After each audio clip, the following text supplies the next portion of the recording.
basically reminds them it's a law that they have to use it for transportation. But it quotes several state senators talking about, well, what we can do with that money. It's how they can do other things with it. So don't be surprised if there's a run on trying to change the will of the people in Prop 42 and rob that money. I'll just pass this along for your information. And another issue, I hope I put in everybody's box the newspaper articles about the timber industry, about the 5 bills in the state legislature that still anti-timber bills that are proposed in the state legislature. And at the federal level, they're proposing to put 32 different species of snails on the endangered species list. You know, all in light of this, basically we're losing our timber industry, and our state legislature and federal government still hasn't let up on our timber industry, which is still a considerable business and economy in Mendocino County. But I just I passed that around for your information. I thought it kind of goes into my category as sick, but anyway. Thank you, Supervisor. Supervisor Smith. Thank you. On the note of transportation, last evening in Fort Bragg, I coordinated a transportation forum on some issues at the south end of Fort Bragg that converge on Highway 1, and it was very well attended, and I really want to thank our partners.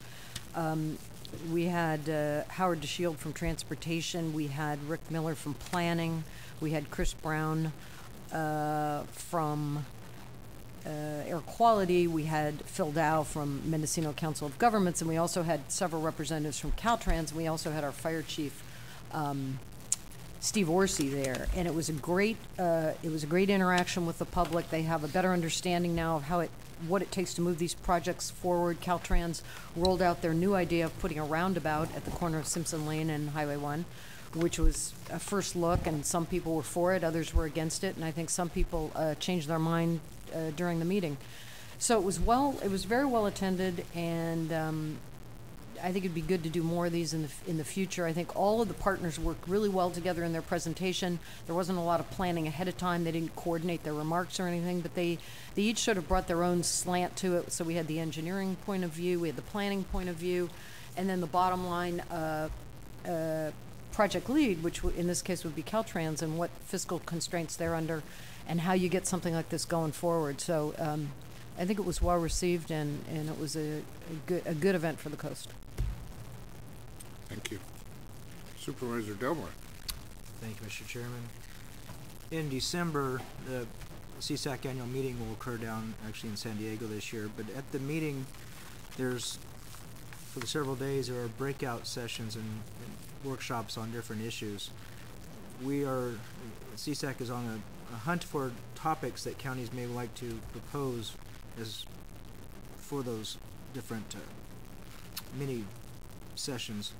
So if there's issues that anybody thinks of that would be good to throw out there that would be of interest to other counties besides just us, that would be something that we could get back to the CSEC staff by. Their requested deadline is April 25th. In terms of, then since the transportation issues were being discussed here a few minutes ago,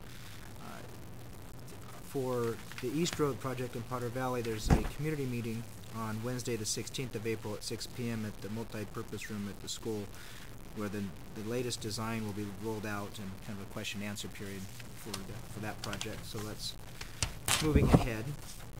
And then a question for the executive office in terms of the new building codes that were all now thrust upon us in other counties. It is generating a very large amount of discussion and concern amongst folks. Some of these new regulations appear to be very onerous, and I know our planning staff are working on interpretation of those. My concern here is that we don't fall into staff interpretation, staff policies. Would it be possible at the next available date that we have a presentation from staff as to what these new changes are, what some of the interpretations may be, so that the board can actually weigh in on how we would like to see those codes interpreted, if there's any leeway whatsoever. Some of them are just ridiculously onerous, such as requiring soils tests for a building permit.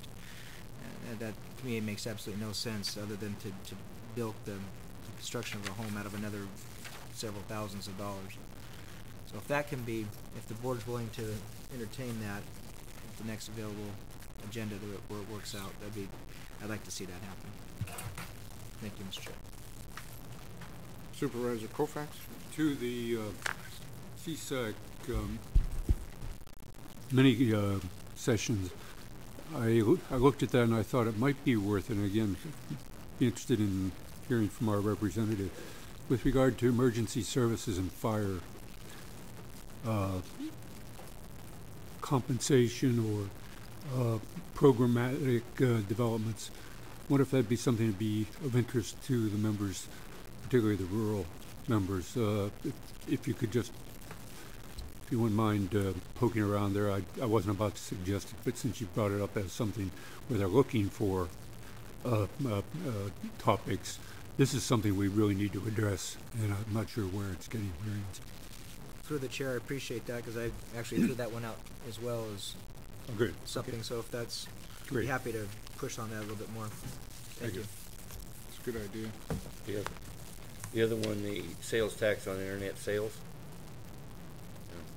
Dave actually did one of those, but it's been several years ago. But that's probably timely to do that again. You know, it's a whole lot bigger issue today than it was, say, 5 years ago. Yeah. Huge increase. So, No, I will pass that on as well. okay.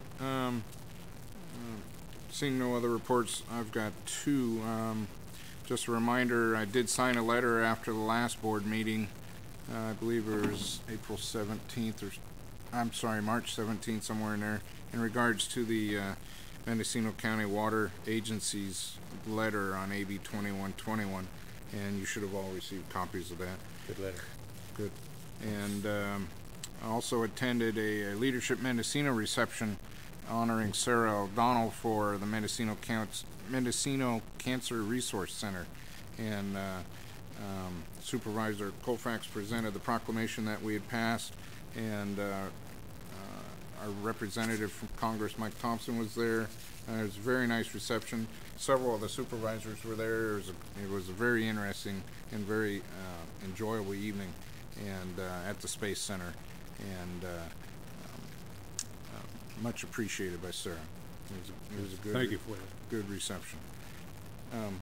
Supervisor. On that note, I attended a reception for her on the coast as well. There was one a number of weeks ago, and I had intended to be at the one that you all attended inland, and I planned to be there, but I was on jury duty, so I couldn't make it over. Hang 'em high, Kendall. Good. All right. Let's see. To the clerk, an update on the April 8th meeting, which will be at Fort Bragg. I'll adjourn the meeting to that, but any updates on that? Just a quick overview. We'll send a logistics update to the board with your agenda packets that come out Thursday morning. The meeting will start at 10 a.m. We have secured welcoming remarks by the mayor of Fort Bragg, and we've extended an invitation for the city council members to participate in the meeting based on various items of interest. There's a luncheon presentation scheduled for Betty Smith. Board members have been invited, and we'll also provide other lunch arrangement options if all folks don't intend to go down to the wharf. We will have a number of extended county folks already over there as well, so we'll be working on some options for the board to consider. We have a full day scheduled and a closed session at the end of the meeting, so we should be done late afternoon most likely. Okay. Any questions in regards to the April 8th meeting? Okay. Moving to the next item, County Council report. Okay. Ms. CEO, I didn't see your pen, I'm sorry. That's all right. I just wanted to let you know I just received an email from our Sheriff's Department. Gary Hudson has submitted the Reverse 911 grant to the state. We're applying for $117,000